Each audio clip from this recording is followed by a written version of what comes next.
Ma'am, he is getting stomach ache often, madam. Is this usual? குழந்தை 7 மாத குழந்தைங்கிறீங்க, அடிக்கடி குழந்தைக்கு வயிற்று வலிங்கிறீங்க.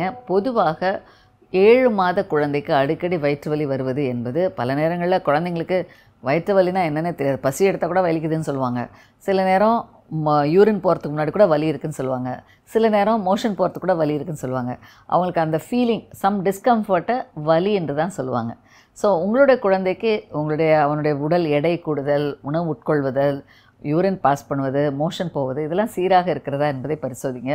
இவை அனைத்தும் சீராக இருந்தால் கண்டிப்பாக இந்த வயிற்று வலி ஒரு பெரிய பிரச்சனை என்பது அல்ல. பொதுவாக சின்ன குழந்தைங்களுக்கு பிறந்த உடனே ஒரு 3 months வரைக்கும் சரியான முறையில் பர்ப்பிங் பண்ணலைன்னா, தாய்ப்பால் கொடுத்து நல்ல முறையில் குழந்தைகளுக்கு அந்த பர்ப்பிங் மெத்தட் ப்ராப்பராக இல்லைன்னா ஏர் காலிக் அப்படின்ற பிரச்சனை வரும். பொதுவாக பிறந்த குழந்தை தாய்ப்பால் கொடுக்குற குழந்தைகளுக்கு குழந்தைகளை பால் குடிக்கும்பொழுது காற்றையும் சேர்த்து குடித்துவிடும். அந்த சக்கிங் அப்போது ஏரும் உள்ளே போகும். இந்த ஏர் என்ன பண்ணோன்னா, அந்த இன்டெஸ்டைன்ஸில் ஒரு டியூப்பில் வாட்டர் ஏர் இருந்தால் ஏர் மேலே வர மாதிரி குழந்தைய படுக்க வச்ச உடனே அந்த இன்டெஸ்டைன்ஸில் இருக்கிற ஏர் எல்லாம் will turn to come up. ஒன்று மேலே வரும், இல்லை கீழே போகும்.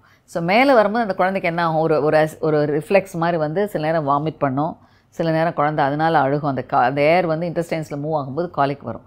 ஸோ அதனால தான் குழந்தைக்கு தாய்ப்பால் கொடுத்து விடணும். அல்லது எந்த ஃபீட் கொடுத்தீங்கன்னா அதுக்கப்புறம் நல்ல முறையில் குழந்தைய நேராக படுக்க வச்சு தோளில் போட்டு நன்றாக தட்டி ஒரு 2-3 முறை ஏப்பம் விட்ட பிறகு குழந்தையை படுக்க வைங்கன்னு சொல்கிறோம். ஏன்னா இந்த சரியான முறையில் அந்த குழந்தைய ஏப்பம் விட வைக்கலைன்னா இந்த ஏர் அந்த ஃப்ளூயிட் காலத்தோட, அந்த மில்க் காலத்தோடு வருகிற ஏர் இன்டெஸ்டைன்ஸில் சுழன்று அதுவே பல நேரங்களில் அந்த குழந்தைங்களுக்கு ஒரு ஏர் காலிக் உண்டாக்கும்.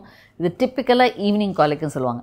ஏன்னா மார்னிங்லேருந்து சாப்பிட்ட பால் குடித்த ஒரு 2-3 தடவை பால் குடித்த அந்த குழந்தைக்கு அந்த ஏரெல்லாம் சேர்ந்து ஈவினிங் ஆகும்போது சிவியரான காலிக் வரும். அப்போ அந்த காலிக் வருவதை தடுப்பதற்கு முக்கியமாக தேவையில்லாமல் கிரைப் வாட்டர் ஊற்றுவாங்க, தேவையில்லாமல் ஏதாவது ஒரு நாட்டு மருந்து பண்ணுவாங்க. இதுதான் தவறு.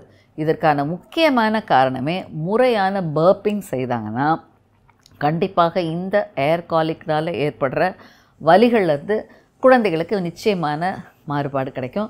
தேவையில்லாமல் இதுக்கான டைஜஸ்டிவ் கார்மேட்டிவ் என்சைம்ஸு, கார்மினேட்டிவ்ஸ் இதெல்லாம் யூஸ் பண்ணுறதை தவிர்ப்பது நல்லது. இயற்கையாகவே குழந்தைகளுக்கு அந்த இன்டெஸ்டைன்ஸில் வர செக்ரேஷன்ஸ் நன்றாக இருக்கும். இது அவர்களுக்கு ஒரு நல்ல மாறுதலையும் கொடுக்கும்.